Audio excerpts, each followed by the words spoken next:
സർവഭൂമിക്കും ന്യായാധിപനായവൻ നീതി പ്രവർത്തിക്കാതിരിക്കുമോ?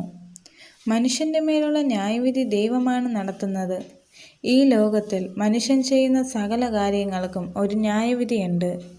ഇത് മരണാനന്തരമാണ് സംഭവിക്കുന്നത്. ഇന്നത്തെ മനുഷ്യരിൽ ഭൂരിഭാഗവും ഇക്കാര്യത്തെക്കുറിച്ച് ഒരുപക്ഷെ ചിന്തിച്ചിട്ട് പോലും ഉണ്ടാവില്ല.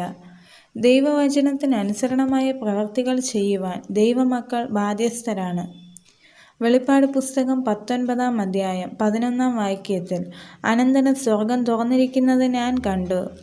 ഒരു വെള്ളക്കുതിര പ്രത്യക്ഷമായി. അതിന്മേലിരിക്കുന്നവന് വിശ്വസ്തനും സത്യവാനും എന്ന് പേർ.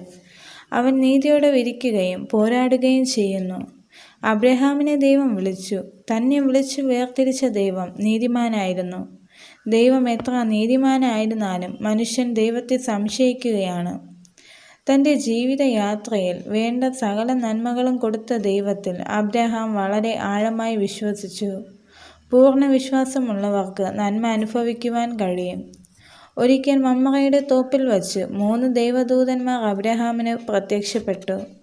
അബ്രഹാമും സാറയും വയസ്സു ചെന്ന വൃദ്ധന്മാരായിരുന്നു.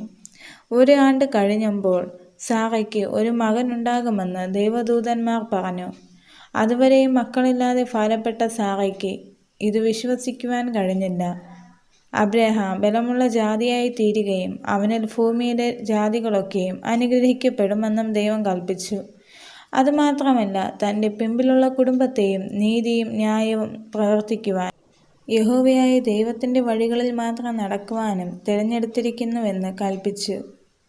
ദൈവജനമേ, തിരഞ്ഞെടുത്തിരിക്കുന്ന ദൈവത്തിന് ഉത്തരവാദിത്വമുണ്ട്. അതുകൊണ്ട് നാം ദൈവമുമ്പാകെ വിശ്വസ്തരായിരിക്കുക. ദൈവവഴി വിട്ട് അകലപ്പെട്ടാൽ രക്ഷയ്ക്ക് പകരം ശിക്ഷയാണ് ലഭിക്കുക. പ്രിയ ദൈവമക്കളെ, നമ്മുടെ യഹോവയായ ദൈവം സർവഭൂമിക്ക് ന്യായാധിപനാണ്. അവൻ നീതി പ്രവർത്തിക്കുന്ന ദൈവമാണ്.